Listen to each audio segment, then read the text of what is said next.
हरे कृष्णा। आप सभी का हार्दिक स्वागत है आज के भगवत गीता के क्लास में। आइए अपने सत्र का शुरुआत करते हैं मंगलाचरण से। ओम अज्ञानतिमिरन्धस्य ज्ञानञ्जनाशलाकया चक्षुरुन्मीलितं येन तस्मै श्रीगुरुवे नमः।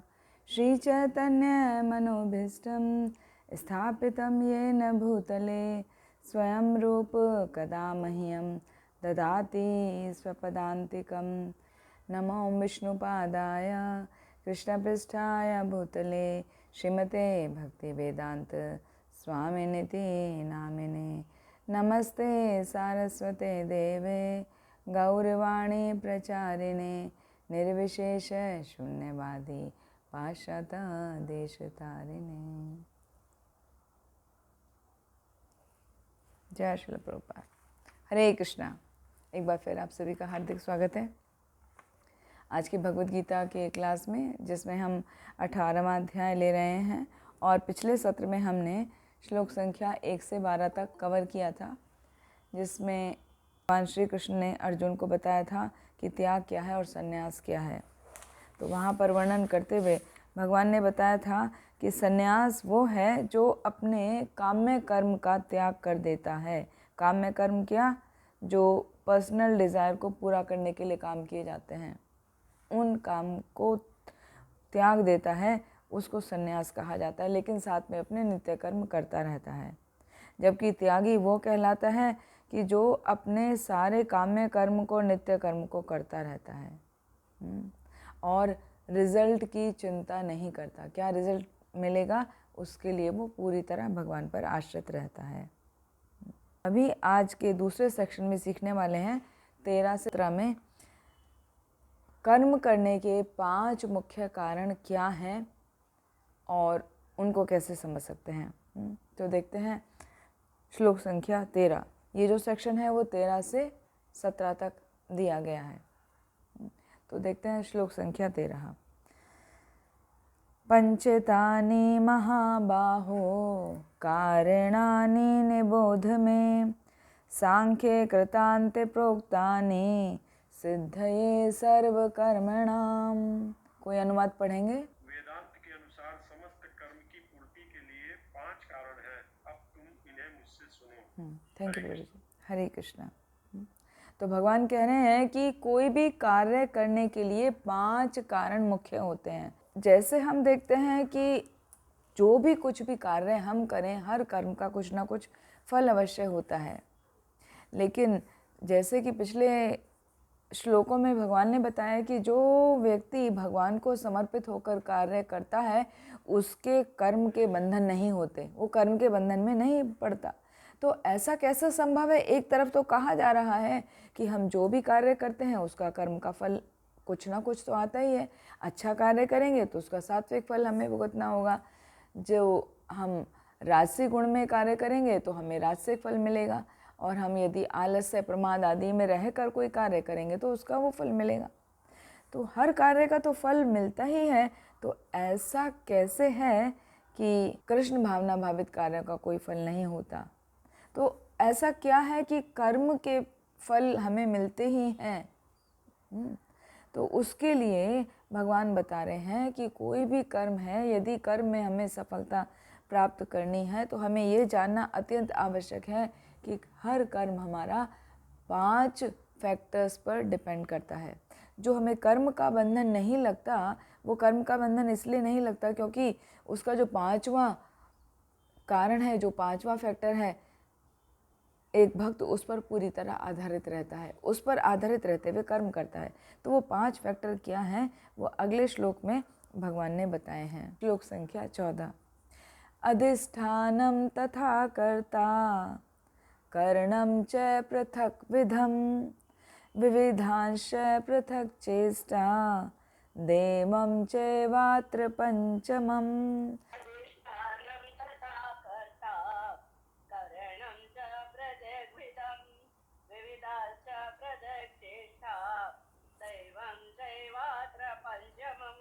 बहुत सुंदर माता जी, इसका अर्थ भी पढ़िए। The place of action, the body, the performer, the various senses,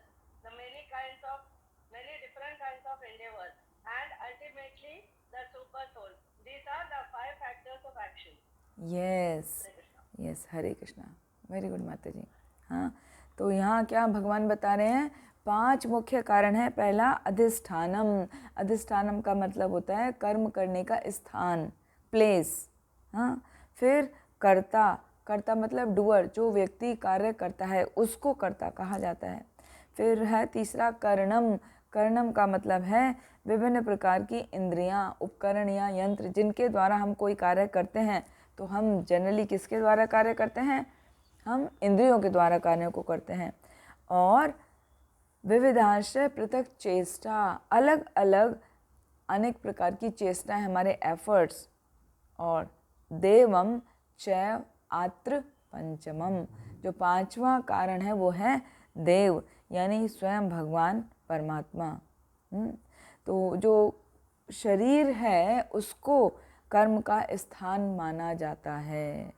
या जैसे देखें, हम कोई कार्य करते हैं तो उसके लिए एक हमें प्लेस चाहिए होता है। हाँ, तो उस प्लेस को हम कर्म का स्थान मानते हैं। तो हम बॉडी के ऊपर आधारित भगवान श्री कृष्ण ने इसको समझाया है। तो कर्म का स्थान क्या हो गया, ये हमारा शरीर ही हो गया। फिर डूअर, डूअर क्या है, वो करता है। तो इस शरीर के अंदर क्या है, आत्मा है, आत्मा ही कार्य को करने वाला है, तो वो आत्मा हमारा डूअर हो गया। विभिन्न इंद्रियां, विभिन्न इंद्रियां जैसे हमारे आँख, नाक, कान, हाँ, 5 कर्मेंद्रियां और 5 ज्ञानेंद्रियां, ये सभी मिला के हमारी इंद्रियों के द्वारा ही हम कार्यों को करते हैं। या दूसरे तरीके से देखें तो विभिन्न प्रकार के टूल्स, हाँ, विभिन्न प्रकार के रिसोर्सेज हमें क्या मिल रहे हैं, वो हमारी इंद्रियां हैं, वो हमारे उपकरण हो गए। फिर अनेक प्रकार की चेष्टाएं, चेष्टाएं मतलब एफर्ट्स। हाँ, जब कोई एफर्ट डालता है तो उसके पीछे कुछ ना कुछ उसकी डिज़ायर होती है। तो डिज़ायर और डिज़ायर को पूरा करने के लिए एफर्ट्स, ये हमारे हो गए चेष्टाएं। और सबसे प्रमुख कारण है परमात्मा, देवम, देवम च मात्र पंचमम, ये 5वां कारण जो है वो अत्यंत ही महत्वपूर्ण है। यदि देखा जाए तो हम काम को यदि 100% समझें तो कार्य में हर एक का 20% हिस्सा है। लेकिन जो ये 5वां है परमात्मा का कारण, जो मुख्य कारण है कर्म का, वो कहने को तो 20% है, लेकिन वो अत्यंत ही मुख्य है, अत्यंत ही प्रमुख है। क्यों, उसके बिना कोई भी कार्य संभव नहीं हो सकता। कर्म का स्थान है, करता है, विभिन्न प्रकार की इंद्रियां भी हैं और चेष्टाएं भी हैं। लेकिन यदि भगवान की उसमें मर्जी शामिल नहीं है ना, भगवान की कृपा शामिल नहीं है, तो वो कार्य हो ही नहीं सकता। इसीलिए ये अत्यंत ही महत्वपूर्ण है। तो शरीर, इंद्रियां और इंद्रियों के द्वारा की गई चेष्टा, ये एक कैटेगरी हो गई। और दूसरी कैटेगरी हो गई हमारी कर्ता। और कर्ता किसके द्वारा हो रहा है, मतलब आत्मा, आत्मा ही करता है ना। आत्मा के कारण हम समझ रहे हैं कि हम कर रहे हैं, और आत्मा के कारण ये शरीर चलायमान होता है, तो ये शरीर कर रहा है। तो इस तरीके से आत्मा ही ज्ञाता है और वो ही करता है। आत्मा ही जानने वाला है और आत्मा ही करता है। फिर कर्म के जो उपकरण हैं, इंद्रियां हैं, हाँ, उनके द्वारा ही विभिन्न विभिन्न रूपों से हम कार्य करते हैं। और वो कार्य किस प्रकार है, हमारी चेष्टाओं के रूप में, हमारे एफर्ट्स के रूप में है। लेकिन देखा जाए तो जितनी भी हमारी चेष्टाएं हैं वो सब भगवान की इच्छा पर ही निर्भर करती हैं। इसलिए जो इन परिस्थितियों में भगवान के निर्देश के अनुसार कृष्ण भावनामय होकर, यानी कि भगवान के प्रति समर्पित होकर जब कोई कर्म करता है, तो वो इस कर्म से बंधता नहीं है ना। जैसे कि शुरुआत में बात हुई थी कि संन्यास और त्याग, तो कौन व्यक्ति कर्म से नहीं बनता, जो भगवान के प्रति पूर्ण रूप से समर्पित होकर कार्यों को करता है, वो कर्म के फल से कभी भी बंधता नहीं है।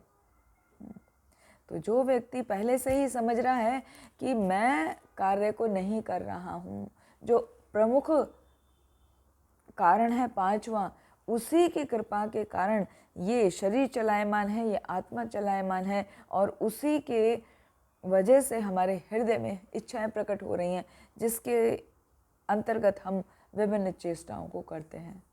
तो एक भक्त जानता है कि पांचों जो कारण है उनमें प्रमुख कारण है भगवान की कृपा, और भगवान की कृपा हमें तभी मिलती है जब भगवान के प्रति समर्पित होते हैं, यानी कि जब हम कृष्ण भावना भावित होते हैं। तो जब हम कृष्ण भावना भावित होकर कार्य करते हैं तो भगवान की परम इच्छा पर ही हम निर्भर करते हैं, और जब हमारी ऐसी स्थिति होती है कि हम भगवान की इच्छा पर निर्भर होकर कार्य करते हैं तो हम कभी भी कर्म के बंधन में बंधते नहीं। फिर 15वें श्लोक में भगवान कह रहे हैं, शरीर वांग मनोभिर्यत् कर्मा प्रारभते नरः न्यायं वा विपरीतं वा पंचेते तस्य हेतवः। अर्थात मनुष्य अपने शरीर, मन और वाणी से जो भी उचित या अनुचित कार्य करता है वह इन 5 कारणों के फलस्वरूप ही होता है। तो कुछ भी कार्य क्या कर रहा है? न्यायम वा विपरीतम वा।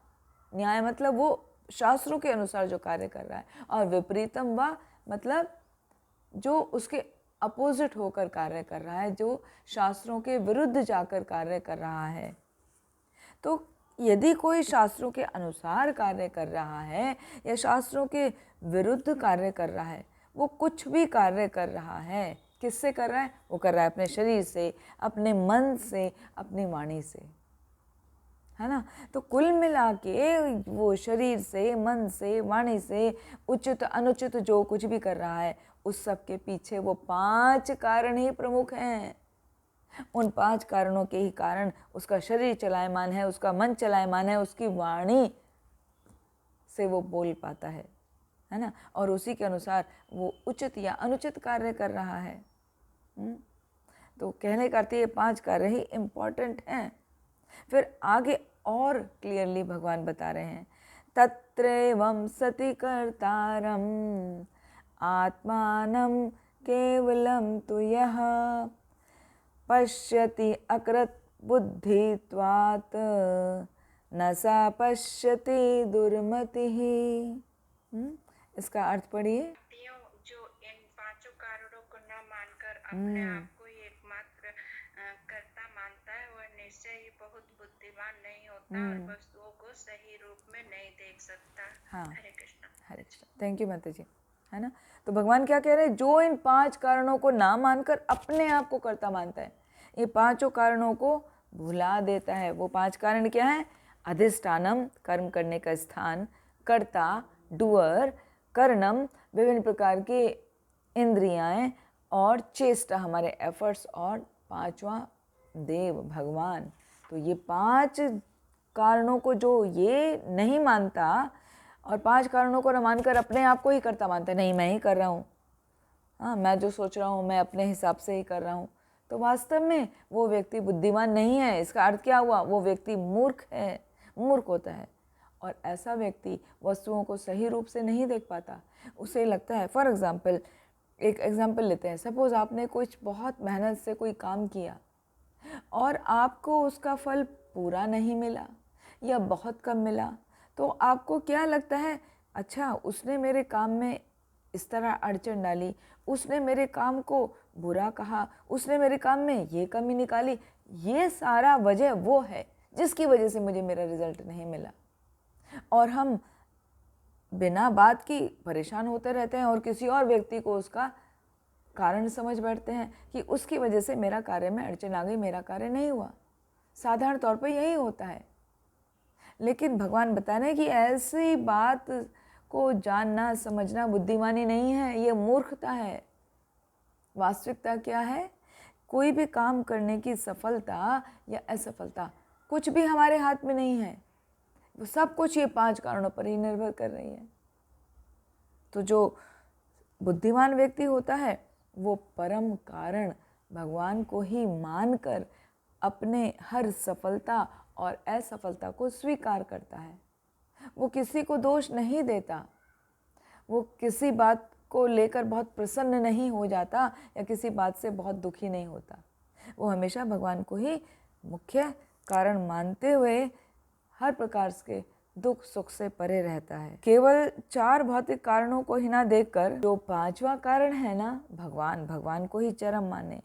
तो उसे ये नहीं समझना चाहिए करता तो आ रहा है ना इसमें, तो करता खुद को नहीं समझना है ना। जैसे कि 3रे अध्याय में भी आता है, प्रकृति क्रियमाणानि गुणः कर्माणि सर्वशः अहंकार विमूढ़ात्मा कर्ता अहमिति मन्यते। अपने आप को कर्ता मानकर वो कार्य कर रहा है, लेकिन वास्तव में वो कार्य कैसे हो रहे हैं? प्रकृति क्रियमाणानि, प्रकृति के गुणों के द्वारा वो संभव हो पा रहे हैं। 3 प्रकार के गुणों के द्वारा संचालित होते हैं जो भी कर्म करते हैं। लेकिन एक कम बुद्धिमान व्यक्ति और लेम लैंग्वेज में बोले तो एक मूर्ख व्यक्ति ये समझता है कि मैं कर रहा हूँ या किसी और की वजह से अड़चन आ गया। तो ऐसा वास्तव में नहीं है। जो भगवान को परमेश्वर के रूप में समझता है वो अपने आप को कभी भी करता नहीं मानता, और यही सही रूप है। फिर 17वें श्लोक में भगवान बताते हैं, यस्य नाहंकृतो भावो बुद्धिर्यस्य न लिप्यते हत्वापि स इमाम लोकान न हन्ति न निबध्यते। पढ़िए अर्थ इसका। जो मिथ्या अहंकार से प्रेरित नहीं है उसकी बुद्धि बधी नहीं है। वह इस संसार में मनुष्य को मारता हुआ भी नहीं मारता, न ही वह अपने कर्मों से बंधा होता है। हरे कृष्णा। हरे कृष्णा, वेरी गुड माता जी, है ना। तो भगवान क्या कह रहे हैं?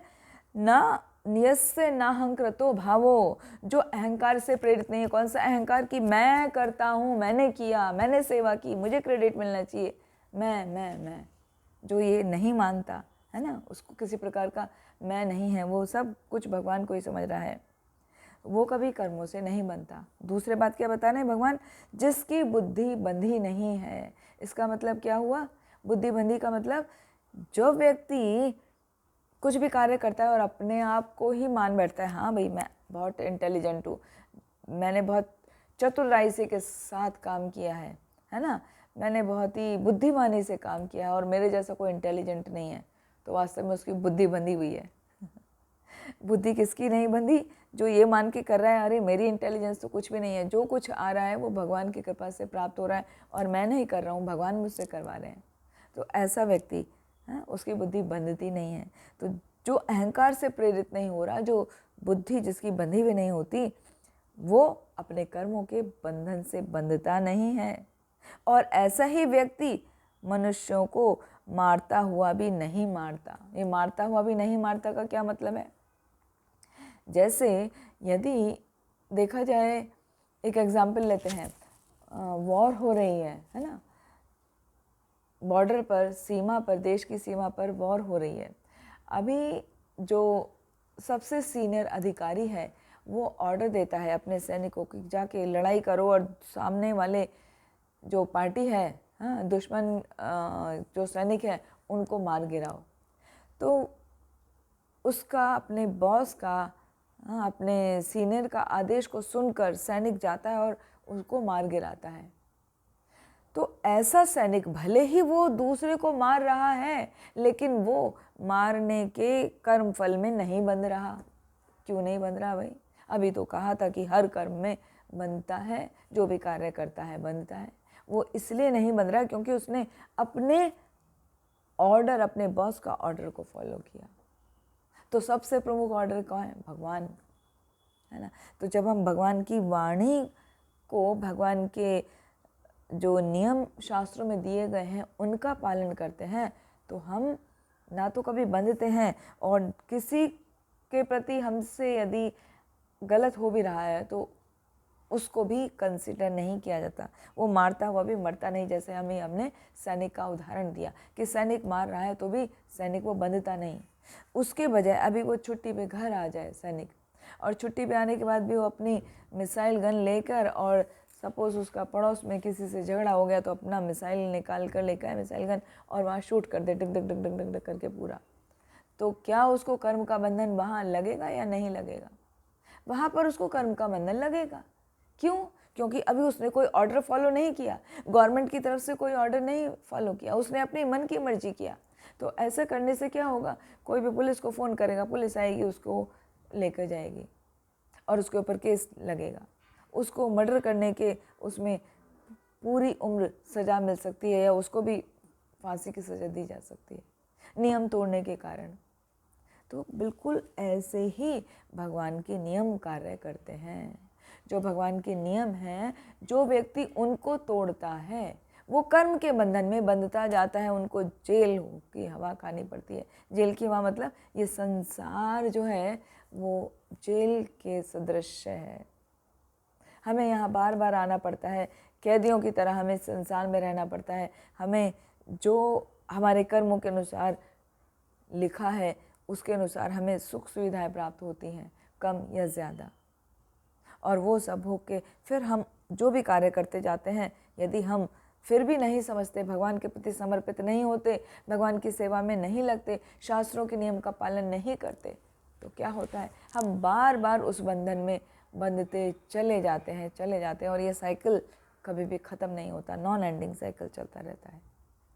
तो भगवान जो बता रहे हैं उससे हमें यही सीखना है कि 5 जो कारण हैं उनको समझ के हमें खुद को कभी कर्ता नहीं समझना है, सबसे ऊपर हमें भगवान को रखना है। भगवान की कृपा से ही हमारा ये शरीर चलायमान है, हमारे शरीर के अंदर जो आत्मा है वो कर्ता के रूप में कार्य कर रही, कर्ता के रूप में करता नहीं। ये इंद्रियां भगवान की इच्छा से ही कार्य कर रही हैं।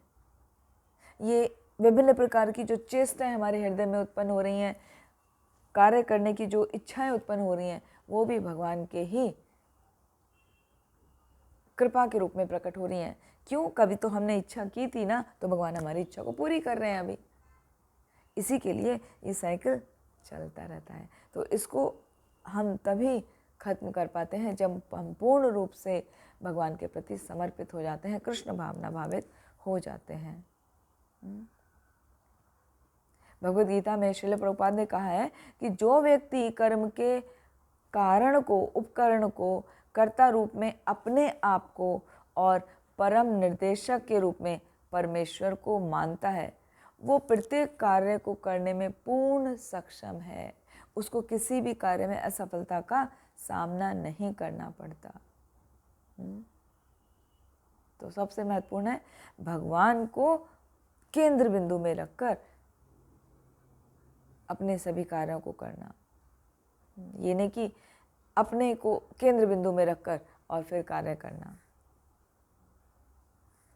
फिर आगे भगवान बता रहे हैं, ये जो 18वें श्लोक से लेके 40वें श्लोक का जो सेक्शन है, अभी वहाँ पर 3 प्रकार के मोड्स बताए जाएंगे, है ना, 3 प्रकार के गुण, सत्वगुण, रजोगुण और तमोगुण। तो उनमें अलग अलग एक्टिविटीज़ क्या हैं और अलग अलग व्यक्ति उसमें किस किस प्रकार से कार्यों को संपन्न करते हैं। तो भगवान बता रहे हैं श्लोक संख्या 18, ज्ञानम ज्ञेयम परिज्ञाता त्रिविधा कर्म चोदना कर्णम कर्म कर्तेति त्रिविधः कर्म संग्रह। पढ़िए, अर्थ पढ़िए इसका।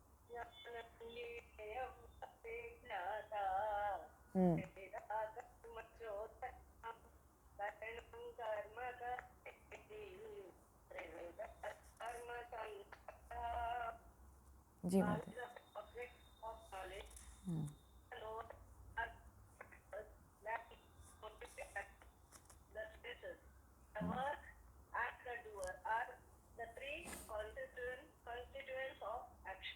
यस, थैंक यू माता जी। तो भगवान क्या बता रहे हैं यहाँ पर, ज्ञानम, ज्ञेय और परिज्ञाता। ये 3 जो चीज़ है ना, ज्ञान मतलब कोई भी नॉलेज, ज्ञेय मतलब किसी नॉलेज को प्राप्त करने का जो हमारा ऑब्जेक्टिव है, जो लक्ष्य है वो, और परिज्ञाता उस नॉलेज को जानने वाला। ये त्रिविधा कर्म चोदना, हाँ, ये 3 प्रकार के चोदना का मतलब होता है प्रेरणा, अनुप्रेरणा, मोटिवेशन है कुछ भी काम को करने के लिए। ये 3 चीज़ें जरूरी हैं, ज्ञान, ज्ञेय और परिज्ञाता। फिर अगले लाइन में भगवान बता रहे हैं कर्णम कर्म करते थी। ये 3 चीज़ें जो हैं क्या करण मतलब हमारी वही इंद्रियां जो पिछले श्लोक में बताया था, कर्म और हमारे कार्य और कर्ता, ये तीन जो है वो कर्म के कंपोनेंट हैं, संगठक हैं, जिनके द्वारा कार्य किया जाता है। तो कोई भी कार्य, हम यहाँ तक कि अपने दैनिक कार्यों को भी देखें तो उनके पीछे तीन प्रकार की हमारी मोटिवेशंस होती हैं, तीन प्रकार की हमारे इंस्पिरेशन होती हैं। वो क्या है? ज्ञान, ज्ञेय और ज्ञाता। और तीन प्रकार के संगठक होते हैं। तो जैसे इसको कैसे समझें? जैसे कि कोई भी कार्य हम करने जा रहे हैं, फॉर एग्जांपल कोई बच्चे को एंट्रेंस एग्ज़ाम क्लियर करना है ना। सपोज़ कोई बच्चा मेडिकल में आना चाह रहा है, मेडिकल फील्ड में, तो उसको क्या करना पड़ेगा? हाँ, अभी उसने ट्वेल्थ पास किया है, 12th का एग्ज़ाम दे रहा है, तो उसके लिए पहले उसे ये ज्ञान एकत्रित करना पड़ेगा कि मुझे कहाँ से नॉलेज मिलेगी, है ना। फिर इस नॉलेज को लेने का लक्ष्य क्या है? तो उसको क्या है लक्ष्य? कि मुझे एक दिन डॉक्टर बनना है। फिर परिज्ञाता, उस ज्ञान को जानने वाला कौन है? तो उस ज्ञान को जानने वाले हैं विभिन्न डॉक्टर्स, जो टीचर्स पढ़ाई कराएंगे हमें। तो वो नॉलेज, हमारा नॉलेज को प्राप्त करने का लक्ष्य और नॉलेज को देने वाला, जानने वाला। तो ये तीन प्रकार की हमारी प्रेरणा हो गई। तब बच्चे के मन में भाव आएगा कि मुझे नॉलेज लेकर एक अच्छे टीचर से नॉलेज लेकर क्या करना है? एक अच्छा डॉक्टर बनना है। फिर कर्णम कर्म करते थी, ये उसके तीन कंपोनेंट हो जाएंगे। तब क्या करेगा वो बच्चा? कर्णम कर्म और करते थी, ये क्रिया का रूप धारण करते हैं। क्रिया, काम करने का तरीका, और काम करने का तरीका पूरा बेस्ड होता है, इन्हीं को बोला गया थिंकिंग, विलिंग और फीलिंग, है ना। क्या हम सोचते हैं, क्या हम फील करते हैं, और क्या हम इच्छा करते हैं। तो ये तीनों चीज़ मिलकर हमारी प्रेरणा बनाती हैं। तो प्रेरणा के लिए ज्ञान, ज्ञेय और ज्ञाता तो है, साथ में वो तीनों जब क्रिया का रूप धारण कर लेते हैं तो क्या बनाते हैं? वो हमारी थिंकिंग, फीलिंग और विलिंग। बच्चे ने सोचा, उसने फील किया, और उसने क्या किया? इच्छा की, हाँ मुझे ऐसा करना है। तब क्या करता है? फिर वो विभिन्न जो रूल्स एंड रेगुलेशंस हैं उसको फॉलो करते हुए पढ़ाई करता है, एग्ज़ाम देता है, एग्ज़ाम पास होता है, फिर कॉलेज उसको मिलता है, और कॉलेज में जाके वो एडमिशन लेके फिर आगे फर्दर पढ़ाई करता है और वो डॉक्टर बनता है। या किसी, ये एक छोटा सा एग्जाम्पल दिया, किसी भी क्षेत्र में हम देख सकते हैं, है ना। इंजीनियर बनना है, या सीए बनना है, या डांसर बनना है, या किसी को एक्टर बनना है, या किसी को प्राइम मिनिस्टर बनना है। तो उसके लिए हमारे अंदर हृदय में वो चेष्टा होनी चाहिए, वो इच्छा होनी चाहिए, वो अनुभव हमें प्राप्त करना होता है, वो हमें सोचना होता है उसके बारे में, ठीक है। और जब हम भगवान के बारे में जानना चाहते हैं, ये तो अभी हमने दिया मटेरियल एग्जाम्पल, जब हम भगवान के बारे में जानना चाहते हैं, अध्यात्म के बारे में जानना चाहते हैं, तो क्या होता है? ये ज्ञान, ये ज्ञान का लक्ष्य, ये सब हमें किसी जानने वाले से लेना होता है। तो जानने वाला कौन है? या तो वो है गुरु, या है शास्त्र, है ना। गुरु, साधु, शास्त्र, यही तीन के द्वारा हमें ज्ञान की प्राप्ति होती है। तो गुरु के पास जाकर हमें ज्ञान प्राप्त करना होता है। तो फिर यहाँ पर शास्त्रों में वर्णन किया गया है, गुरु भी क्या, साधारण गुरु, या कोई स्कूल का टीचर, या कुछ भी समझाने वाला वो गुरु नहीं। अध्यात्म ज्ञान का देने वाला प्रामाणिक गुरु होना चाहिए, वो गुरु परंपरा में आना चाहिए, वो भगवान से जुड़ा होना चाहिए, वो अपने पूर्ववर्ती आचार्यों से जुड़ा होना चाहिए, यानी वो प्रामाणिक गुरु होना चाहिए। तो ऐसे गुरु के द्वारा, शास्त्रों के द्वारा, और उनके शास्त्रों के जो वचन गुरु प्रकट कर रहे हैं, समझा रहे हैं, उनको समझकर जब सुनने वाले के हृदय में प्रेरणा आती है, तब वो अपनी इंद्रियों को संयमित करके, अपने मन को संयमित करके अपने कर्म को करता है। तो इस प्रकार उसके इंद्रियों का संयमन, उसके कार्य जो भगवान को प्राप्ति के लिए हैं, यानी भक्ति के कार्य, सेवा के कार्य, उनमें लगता है, उनको संपन्न करता है, तब उसको भगवान की प्राप्ति हो सकती है ना। तो ये जो है ना, ये सब इंद्रिय को कंट्रोल करना, मन को कंट्रोल करना, और उनके अनुसार कर्म को करना, ये सभी मिलके कर्म का संग्रह कहलाते हैं। तो कर्म का संग्रह में है इंद्रियों का नियमन, और इंद्रियों के ऊपर हमारा मन है, मन का नियमन, मन को कंट्रोल करना, और कंट्रोल करके कंट्रोल्ड फॉर्म में अपने कार्यों को करना, यानी नियमों के आधार पर कार्यों को करना। ये सब मिला के कहलाते हैं कर्म का संग्रह। तो कर्म का संग्रह और कर्म को करने के लिए मोटिवेशन और उनके कंपोनेंट यहाँ भगवान ने क्लियर किए। आगे भगवान बता रहे हैं श्लोक संख्या 19 में, ज्ञानम कर्म च कर्ता च त्रिधेव गुणभेदतः प्रोच्यते गुण सांख्याने यथा वृक्षणु तान्यपि। अर्थात, हाँ कोई पढ़ना चाहता है पढ़िए। ज्ञानं कर्म च कर्ता च तेदेव गुणभेदतः प्रोच्यते गुणसंख्याने यथा वर्षणो तान्यपि।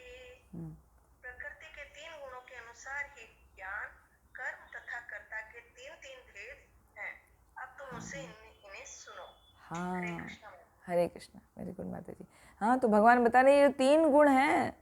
इन 3 गुण के अनुसार, कौन से गुण? सात्विक, राजसिक और तामसिक। इन प्रकृति के 3 गुणों के अनुसार विभिन्न प्रकार के ज्ञान होते हैं, विभिन्न प्रकार के कर्म किए जाते हैं, यहाँ तक कि कर्ता भी विभिन्न विभिन्न प्रकार के होते हैं। तो वो कौन से हैं उसका अभी भगवान आगे डिटेल में वर्णन करेंगे, है ना। तो अभी तक जैसे 17वें अध्याय में हमने पढ़े थे ना, 3 गुण हैं। तो 3 गुण में सतोगुण क्या होता है? हमें प्रकाश प्रदान करने वाला है। जो रजोगुण है वो हमें भौतिकता में लगाता है, मतलब हमारी इच्छाओं को पूर्ति कराता है। और तमोगुण हमें हमेशा आलस्य में, प्रमाद में ही रखता है। ये सब हम सीख चुके हैं 17वें अध्याय में, है ना। तो प्रकृति के जितने भी 3 गुण हैं सभी हमें बंधनकारी हैं, बंधन से बांधने वाले हैं। सतगुण भी बंधन से बांधता है, वो भी हमें पुण्य की प्राप्ति कराने के लिए हमें वापस यहाँ पर लेकर आता है ना। तो मुक्ति नहीं है। तो मनुष्यों को विभिन्न गुणों में रहकर की जाने वाली विभिन्न प्रकार का पूजा का वर्णन भी हमने 17वें अध्याय में देखा, है ना। तो 3 प्रकार के गुणों के अनुसार अभी ज्ञान क्या है, कर्ता क्या है और कर्म क्या है, इसके विषय में भगवान बताने जा रहे हैं। तो श्लोक संख्या 20 से 22 में विभिन्न प्रकार के 3 गुणों के अंतर्गत ज्ञान का वर्णन किया गया है।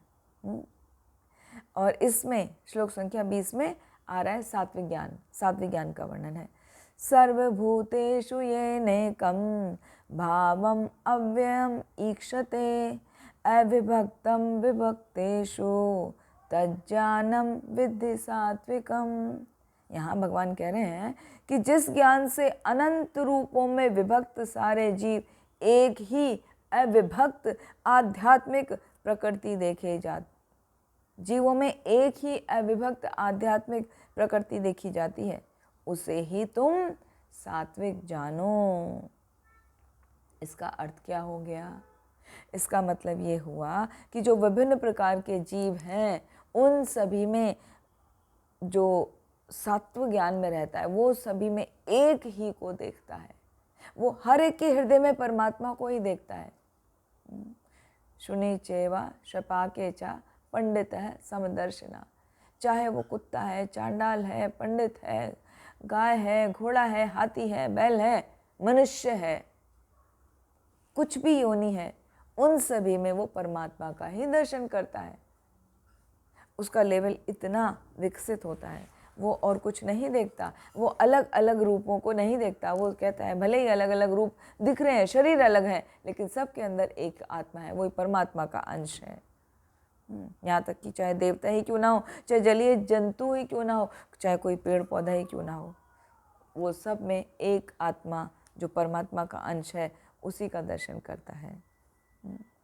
और ये जीवन शक्ति जो आत्मा है वो अविनाशी है, वो ये जानता है, उसको अच्छे से मालूम है ये विभिन्न विभिन्न शरीर में है, विभिन्न शरीर में कोई भी हो सकता है, कोई भी आत्मा। तो शरीर का परिवर्तन तो हो जाएगा लेकिन आत्मा तो वही है, वही आत्मा का पर्यावसन होता रहता है, वो आगे चलती रहती है।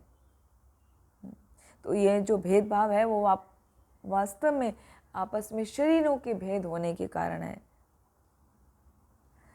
इस प्रकार बद्ध जीवन में अनेक प्रकार के भौतिक रूप हैं, अतएव जीवन शक्ति विभिन्न प्रतीत होती है। ऐसा निराकार ज्ञान आत्म साक्षात्कार का एक पहलू है ना। तो ऐसा व्यक्ति हर एक में एक ही को देखता है, मतलब भगवान का ही दर्शन करता है, भगवान के परमात्मा स्वरूप का दर्शन करता है। फिर दूसरे श्लोक में भगवान बता रहे हैं राजसी ज्ञान क्या है। पृथक्त्वेन तु यज्जानं नाना भावान् पृथक विधान वेत्ति सर्वेषु भूतेषु तज्ज्ञानं विद्धि राजसम। अर्थात जिस ज्ञान से कोई मनुष्य विभिन्न शरीरों में भिन्न भिन्न प्रकार के जीवों को देखता है उसे तुम राजसी जानो। यहाँ पर पंडिता समदर्शिना नहीं है, यहाँ पर राजसी ज्ञान वो व्यक्ति रखता है जिसको हर एक शरीर में अलग अलग व्यक्ति या अलग अलग पर्सोनाफाइड ही देखते हैं। वो गाय को गाय ही समझ रहा है, कुत्ते को कुत्ता ही समझ रहा है, वो एक चांडाल को चांडाल ही देख रहा है, एक व्यक्ति को व्यक्ति ही देख रहा है। जो जिस रूप में दिख रहा है वो उसको उसी रूप में मान रहा है। तो ऐसा ज्ञान जो है वो कैसा है? राजसी ज्ञान है। ऐसी धारणा कि भौतिक शरीर ही जीव है और शरीर के विनष्ट होने पर चेतना भी नष्ट हो जाती है, वो ऐसा भी मानता है। जो सात्विक ज्ञान वाला व्यक्ति होता है वो ये मानता है कि उसकी चेतना कभी नष्ट नहीं होती, आत्मा का क्या पर्यावसन होता रहता है। आत्मा एक शरीर से दूसरे शरीर में जाती रहती है, उसकी चेतना भी बदलती नहीं है, वो चेतना को लेके इच्छाओं को लेके आगे बढ़ता रहता है। जबकि जो राजसी ज्ञान वाला व्यक्ति होता है उसे ये लगता है, जैसे बोलते हैं ना, रात गई बात गई, ये शरीर गया बात खत्म, चेतना खत्म, नया शरीर मिलेगा, नई चेतना होगी, नया इच्छा होगी। जबकि ऐसा वास्तव में नहीं होता। हम जन्मों जन्मांतर तक वही इच्छाओं की पूर्ति करते रहते हैं, वही कॉन्शियसनेस लेके चलते रहते हैं। उसमें अपग्रेडेशन हो सकता है, अपग्रेडेशन हमारे कर्मों के अनुसार हो सकता है, लेकिन वो बदलती नहीं है। लेकिन राजसी ज्ञान वाला व्यक्ति सोचता है कि अरे किसी ने शरीर छोड़ दिया तो पूरी नई चेतना मिल गई। नहीं, नया शरीर मिलता है, नया चेतना नहीं मिलता। शरीर स्वयं आत्मा है और शरीर के परे कोई पृथक आत्मा नहीं है, वो ऐसा सोचता है। और उसका ज्ञान कैसा है? अस्थायी है। वो ये नहीं जानता कि विभिन्न प्रकार की आत्माएं नहीं होती, एक सर्वव्यापी आत्मा है जो ज्ञान से परिपूर्ण है, और शरीर तो क्षणिक है, अज्ञानता का प्रकाश है।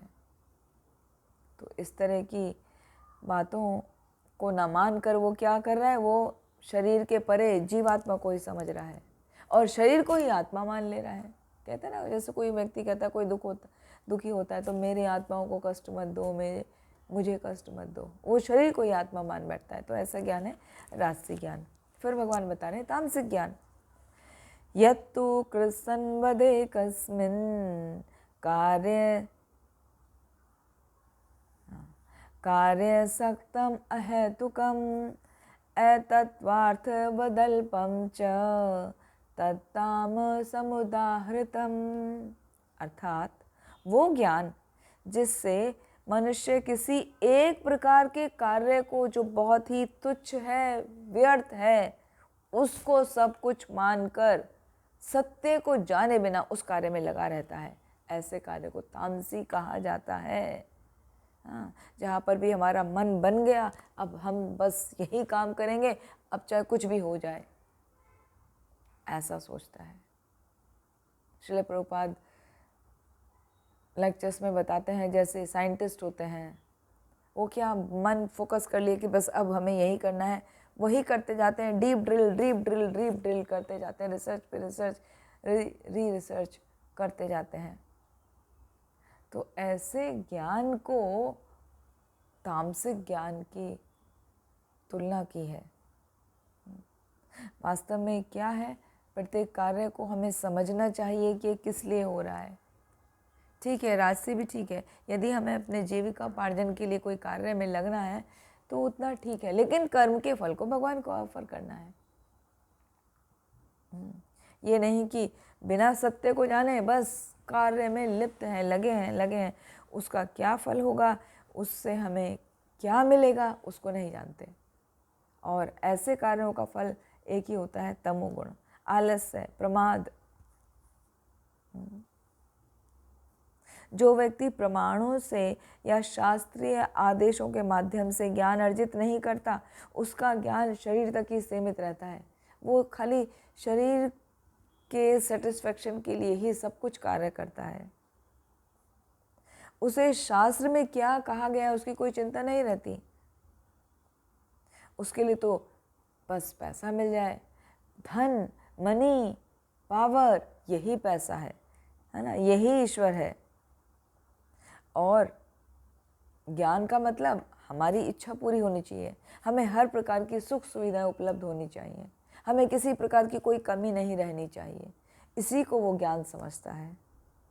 जबकि ज्ञान क्या है? सत्यम परम धीमहि, उस भगवान श्री कृष्ण को जानना, उस परमेश्वर को जानना, वही परम सत्य को जानना ही परम ज्ञान है। तो ऐसे ज्ञान का जो केवल अपनी आवश्यकताओं की पूर्ति के लिए हो, वो परम सत्य से संबंधित नहीं होता। और ऐसा व्यक्ति केवल 4 एक्टिविटी में लगा रहता है, ईटिंग, स्लीपिंग, मेटिंग, डिफेंडिंग। और ये 4 कार्य तो पशु योनि में भी उपलब्ध है। हर कीट पतंगा, हर पशु, कोई भी इस कार्य में लगा है।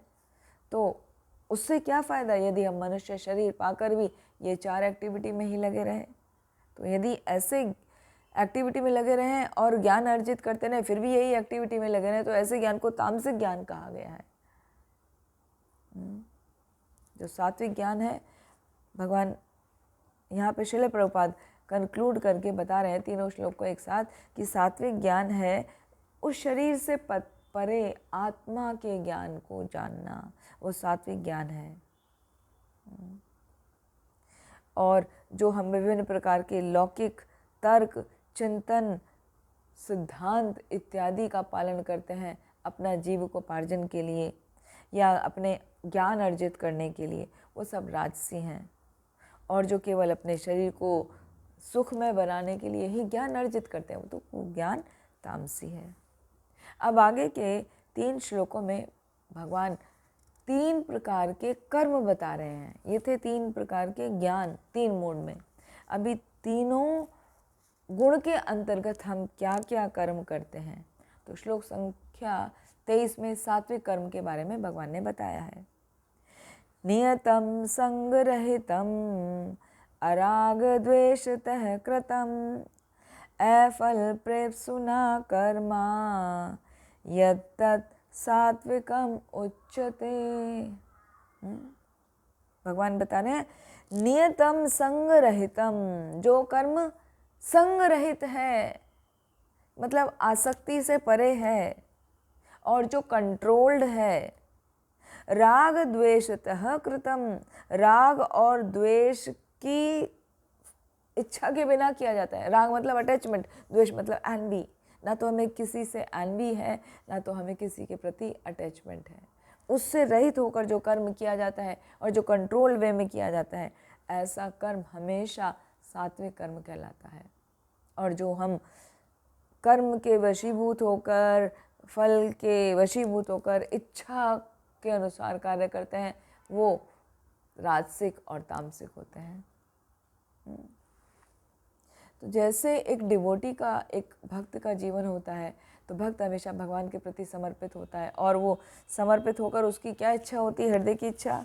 जैसे कि भक्ति विनोद ठाकुर बताते हैं, मारो भी राखो भी जो इच्छा तोहार, नित्य दास प्रति तो अधिकार। कि हे भगवान, आपकी इच्छा है, आप चाहे मुझे जीवित रखें, चाहे मुझे मार दें, ये पूर्ण और पूर्ण आपकी इच्छा है, आपका अधिकार है, जो चाहे आप करें। भक्त क्या इच्छा करता है कि मेरा कहीं भी जन्म हो, भले कीट के रूप में हो, तो भक्त के घर में जन्म हो जाए। जिससे मैं भगवान की सेवा में लगा रहूं। कीट के रूप में आया तो फूल में, हाँ, कीट रहते हैं ना, जाते हैं पॉलिनेशन के लिए, उसका रस लेने के लिए। तो वो रस लेने के लिए यदि मैं किसी फूल में गया और वो फूल किसी माली ने तोड़ लिया और वो फूल भगवान के चरणों में चढ़ गया, तो मैं ऐसा कीट बनना चाहता हूँ जो फूल में रह के भगवान के चरणों में अर्पित हो जाए। बस भक्ति की एक यही इच्छा होती है। वो किसी भी प्रकार के कार्य से जुड़ता नहीं, उसके हृदय में किसी भी प्रकार किसी के लिए भी द्वेष नहीं होता और किसी से आसक्ति भी नहीं होती, लेकिन अपने कर्म को हमेशा कंट्रोल्ड वे में करता है। और इसका उदाहरण स्वयं श्रील प्रभुपाद हैं। श्रील प्रभुपाद ने जैसे बुक्स लिखे, शास्त्रों को लिखा, वो किस लिए? जिससे उनके हृदय में सबके प्रति दया थी, जिससे उन शास्त्रों को पढ़कर सभी का उद्धार हो सके, सभी गुरु के प्रति समर्पित हो सकें, सभी भगवान के प्रति समर्पित हो सकें। तो इस प्रकार हम देख सकते हैं उनके कार्य कैसे हैं, पूर्ण रूप से राग द्वेष से रहित और दूसरों के कल्याण हेतु हैं। विभिन्न प्रकार के आश्रम और वर्ण जो हैं, चतुर्वर्ण्य मया सृष्टम गुण कर्मा विभागशः, है ना। भगवान कहते हैं भगवद गीता में कि 4 वर्ण और 4 आश्रम का सौजन्य जो है, जो प्रकट है, वो मेरे द्वारा होता है, तो मैंने किया है। तो जो कोई भी व्यक्ति इन 4 प्रकार के आश्रम और 4 प्रकार के वर्ण के अनुसार अपने कार्य में लगता है, अपनी जीविका उपार्जन भी उन्हीं के अनुसार करता है और उनसे जुड़ता नहीं है, आसक्त नहीं होता, ना ही वो अपना स्वामित्व जमाता है कि मैं ही कंट्रोलर हूँ, मेरी सुनो, जैसा मैं कहूँ वैसे करो, और नहीं सुनोगे तो हाईवे और माई वे और हाईवे, मतलब या तो मेरे अनुसार चलो, नहीं तो यहाँ से चले जाओ, आउट ऑफ माई साइट। तो इस तरह का व्यवहार नहीं रखता, स्वामित्व के अधिकारों के बिना रहता है और किसी से ना तो वो प्रेम करता है और ना तो वो किसी से घृणा ही करता है। उसका कार्य हमेशा भगवान को प्रसन्न करने के लिए होता है, आसक्ति और अधिकार की भावना से रहित होता है, हमेशा वो भगवान को प्रसन्न करने में लगा रहता है। फिर 24वें श्लोक में भगवान बता रहे रजोगुणी कर्म क्या है। यत्तु कामेप्सु न कर्मा सहंकारेण वा पुनः क्रियते बहुलायासम तद्राज समुदाहृतम।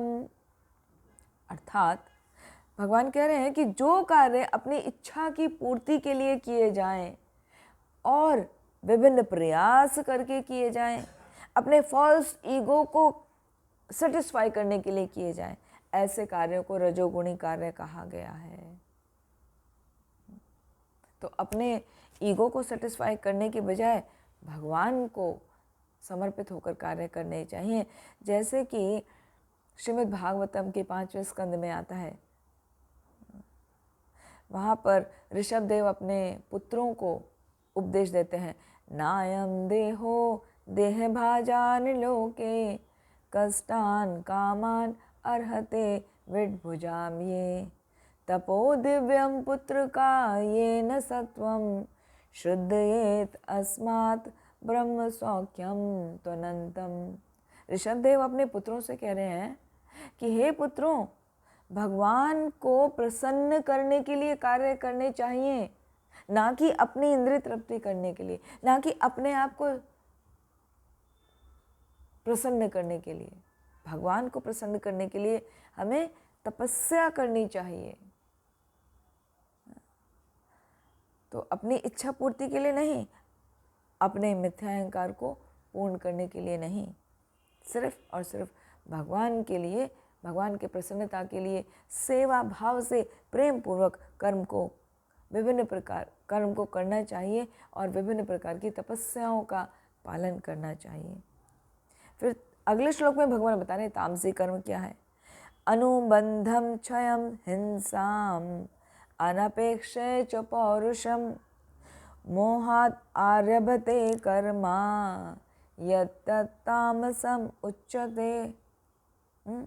यहाँ पर क्या बता रहे हैं? अनुबंधनम, मोहवश जो कार्य किए जाते हैं, क्षयम और हिंसाम अनपेक्षित, शास्त्रीय आदेशों की अवहेलना करके कार्य किए जाते हैं, वह बंधन की परवाह किए बिना किए जाते हैं कर्म।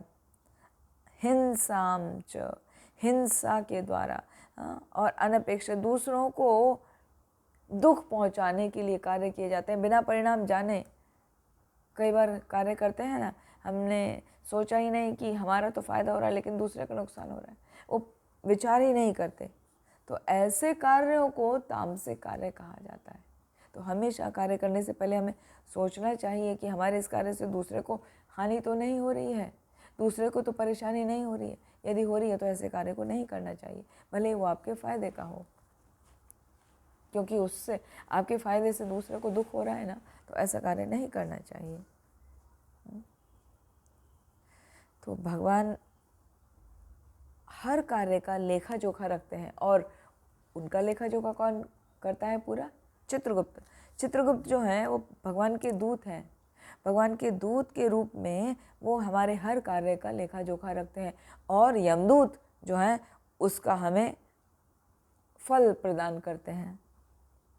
तो जो कोई काम विनाशकारी रूप से करता है, अपने उत्तरदायी को पालन, रिस्पॉन्सिबिलिटी का मतलब अवहेलना करके करता है, रिस्पॉन्सिबिलिटी को फॉलो नहीं करता, शास्त्रों के नियम के अनुसार नहीं करता, उल्टे ही करता है उसके, और दूसरों के साथ मार काट करता है, जीव हत्या करता है, मतलब हिंसा पर उसका कर्म सभी आधारित होता है, और उसके सभी कर्मों से दूसरे जीवों को दुख मिलता है, और अपने अनुभवों के अनुसार वो कार्य करता है, भले ही वो अच्छे हो क्यों ना हो, है ना। वो कभी शास्त्रों का अनुसार नहीं चलता। तो ऐसे कार्य क्या है? सारे तमोगुण के फलस्वरूप ही होते हैं, और ऐसे कार्य आपको मोह से बांधते हैं, आपको अंधकार से बांधते हैं, आपको आध्यात्मिक पतन की ओर अग्रसर कर देते हैं। तो ऐसे कार्यों से बचना चाहिए। ये जो भगवान यहाँ पर बता रहे हैं ना, विभिन्न प्रकार की चेष्टाएं, विभिन्न प्रकार के कर्म, विभिन्न प्रकार के कर्ता, विभिन्न प्रकार का ज्ञान, विभिन्न प्रकार की धृति, बहुत सब कुछ और आगे आने वाला है। तो इन सब को जानकर, सीख कर हमें कोशिश करना चाहिए कि अपने मन को, अपने बुद्धि को सात्विक कर्म में, सात्विक बुद्धि में, सात्विक ज्ञान में, हर चीज़ में सात्विक सात्विक सात्विक की तरफ लेके जाएं, और सात्विक करते करते उसको भी भगवान को पूर्ण रूप से समर्पित कर दें, तो वो शुद्ध सात्विक गुण में आ जाएगा। और जब वो शुद्ध सात्विक गुण में आ जाएगा, तब हमें किसी प्रकार के कर्म का कोई बंधन नहीं लगेगा।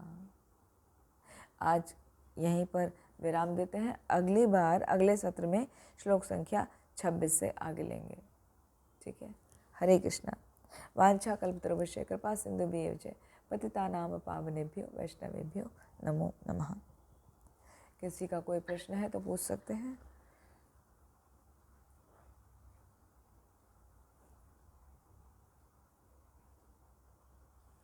आज सौम्या माता जी को, कहाँ से हैं आप? नए जुड़े हैं? माता जी मैं खामोटे से माता जी। अच्छा, कैसी लगी आपको क्लास? हाँ अच्छा लगे माता जी, बहुत दिनों के बाद हमने ये किया। अभी मैं रेस्ट में हूँ, डॉक्टर के ने अच्छा, से I got operated so that I am not coming for the kirtan seva also. No problem, no problem. आप घर बैठ के सुनिए। हाँ, सब बाकी कुशल मंगल है ना? ऑपरेशन सब अच्छे से हो गया? ओके माता जी, हो गया माता जी। हाँ हाँ, ठीक है, ठीक है। बस अच्छे से अपना हेल्थ का ध्यान रखिए, और ऑनलाइन क्लासेस अटेंड करते रहिए। ऑनलाइन कीर्तन भी सुन सकते हैं, अभी तो डायरेक्ट टेलीकास्ट आता है ना, है ना? ठीक। माता जी एक डाउट हाँ जी, पूछना चाहती हूँ। जी जी जी। अभी आपने बताया कि जो युद्ध में महाराज मतलब लड़ाई करते हैं और उनको हाँ किल करते हैं, हाँ तो उनका बॉस का जो इंस्ट्रक्शन के वजह से वो करते हैं, तो उनको उसका कर्म नहीं लगता है, हाँ बराबर ना? हाँ, तो बराबर। ऐसे ही अगर एक स्लॉटर हाउस में कोई एक आदमी काम करता होगा और उसका बॉस उसको बोलता है कि ये एनिमल को मारो, तो मारता है तो उसको पाप नहीं लगता है क्या? लगता है ना माता जी। वो लगेगा ना? हाँ, वो इसलिए लगेगा, वो किस लिए कर रहा है? वो कर रहा है अपने परिवार के पालन के लिए, और उसको हाँ, उसको उसका वो शास्त्र के विरुद्ध हो गया ना वो कार्य है। शास्त्र में किसी भी एनिमल को मारने के लिए, जीव हत्या को बारे में नहीं बताया गया है, जबकि देश की सुरक्षा करना वो उसमें आता है, वो राजसिक गुण में आ गया। हाँ, तो वो आवश्यक है। पहले राजा यही तो कार्य करते थे, है ना। राजाओं का ये कर्तव्य है कि दूसरों की रक्षा करने के लिए। अभी यदि शत्रु आके सबको मार डालेगा तो सबको कष्ट पहुंचेगा। उससे अच्छा है ना कोई एक व्यक्ति के आदेश से उस दुश्मन को ही मार दिया जाए जो ज़्यादा लोगों को कष्ट देने वाला है ना। तो इसलिए वो बैलेंस है, वो ठीक है, वो गलत नहीं है, उसको प्रभाव नहीं आएगा। लेकिन जो बूचर हाउस में काम कर रहा है वो इसलिए कर रहा है क्योंकि उसने और कुछ ज्ञान अर्जित नहीं करा, उसने सीखा नहीं, कभी कहीं सत्संग अटेंड नहीं किया, उसे नहीं पता कि ये गर्हित कर्म है, उसे नहीं करना चाहिए, वो कर रहा है। तो वो तामसिक गुण में पूरी तरह लिप्त है, इसलिए वो कर रहा है। जो मिल जाए कुछ भी कर लो, क्या फ़र्क पड़ता है, पैसा ही तो कमाना है, पैसा कमा के अपना पेट भरना है, अपने परिवार को पालना है। इसलिए वो गलत हो गया क्योंकि उसने ज्ञान ही अर्जित नहीं करा, वो अज्ञान के वशीभूत होकर गलत कार्य करे जा रहा है। ठीक है ना। हरे कृष्ण।